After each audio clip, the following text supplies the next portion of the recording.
All right, today we are diving into one of the biggest, oldest, and most heated debates in human history, the relationship between religion and philosophy. Are they two sides of the same coin, both chasing after truth, or are they locked in a battle to the death? Let's break it down. So here's our game plan. First, we've got to get our terms straight. What are we even talking about here? Then we'll look at the case for them being allies, two paths leading to the same place.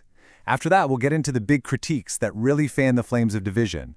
We'll also see the very real, very heavy price that was paid for all this conflict. And finally, we'll try to figure out, where does the real tension actually come from? Okay, first things first. Before we can even begin to talk about whether they're allies or enemies, we have to be super clear on our definitions. Because if we're not talking about the same thing, the whole conversation is pretty much pointless, right?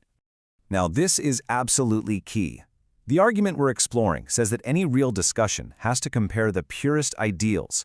We're not talking about corrupted, man-made dogma versus flawed, arrogant philosophizing. No, we're talking about divine revelation in its original, untouched form, and philosophy as it's meant to be, a genuine, humble, and rigorous search for truth. It's an apples-to-apples comparison of the best versions of both. And this simple phrase is basically the bedrock for the entire pro-harmony argument. Truth does not contradict truth. It just makes sense, doesn't it? If true religion is seeking truth, and true philosophy is also seeking truth, how on earth could they ever fundamentally contradict each other? They should, in theory, arrive at the same destination. So let's explore that idea. We're going to look at the first major camp in this debate, the Islamic peripatetic philosophers, thinkers who followed in the tradition of Aristotle, who made a powerful case for the harmony between faith and reason. Al-Kendi, one of the earliest heavy hitters in Islamic philosophy, put it so perfectly. He basically said, look, what is a philosopher trying to do? They're trying to figure out the truth and then live by it. And what did the prophets bring? Well, knowledge from God that is exactly that. They're on the same mission. Now this is where it gets really cool. Al-Farabi gave this idea a metaphysical backbone. He came up with this concept of the active intellect, a single, universal, divine source for all truth. So for him, a prophet receives truth through their imaginative faculty, and a philosopher gets there through rational investigation. It's like they're both tuning into the same divine broadcast, just using different kinds of radios.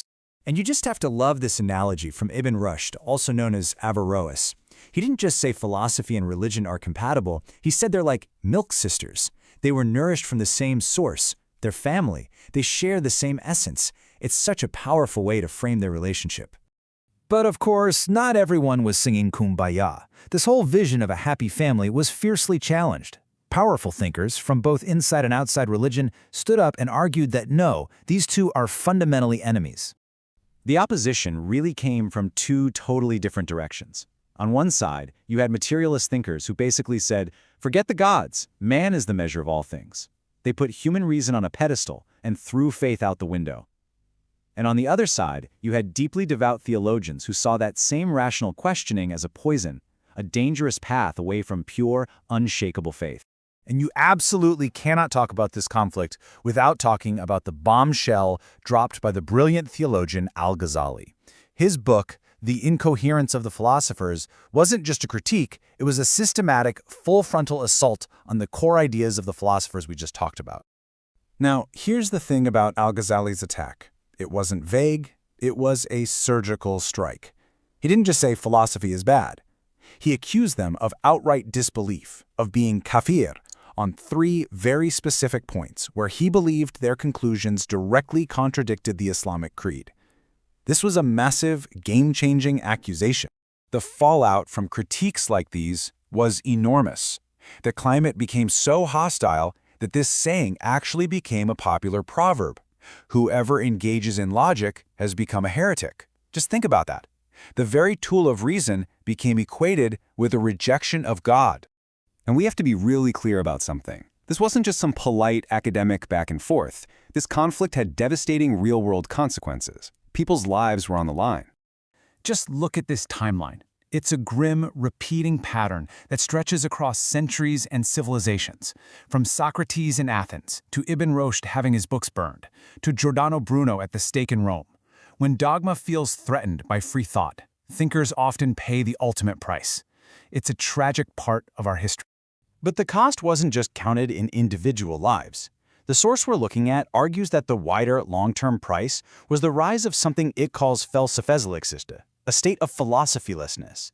It's this condition of intellectual stagnation, where questioning stops, dogmatism takes over, and progress just grinds to a halt. So, we've seen the beautiful arguments for harmony, and we've seen the brutal reality of the conflict, which brings us to the big question: where is the real problem? What's actually going on here? And this really gets to the heart of it, doesn't it? Is there something fundamentally broken in the relationship between revelation and reason themselves, or is the problem with us, with the people who claim to follow them? When you zoom out, you can pretty much sort the entire history of this debate into these three main camps. You've got the full harmony folks, like Al-Farabi and Ibn Rushd. Then there's a middle ground, partial harmony, thinkers like Al-Ghazali and Thomas Aquinas, who said reason can be a servant to faith. And then, of course, you have the incompatibility camp, the hardliners on both sides. And this, right here, is the central argument of our source material. The conclusion is that the real fight was never between pure religion and sound philosophy. The actual war is between their broken, corrupted versions, a rigid, dogmatic theology that fears questions, and an arrogant, reductionist philosophy that thinks it has all the answers. And in a fascinating final twist, even Al-Ghazali, the great critic, ultimately argued for a kind of partnership. He used this incredible analogy: reason is the foundation and religion is the building that stands on it. You absolutely need both. As he says, to get rid of reason is just ignorance, but to rely only on reason is to be deceived. You need the foundation and the building. And that really leaves us with something to chew on. In our own search for truth today, is the goal to pick a side in this ancient war, to plant our flag with Team Reason or Team Revelation? Or is the real challenge, the real wisdom, found in trying to unite both? To build a life on a foundation of reason, with a structure of faith that can reach for the heavens? That's the question.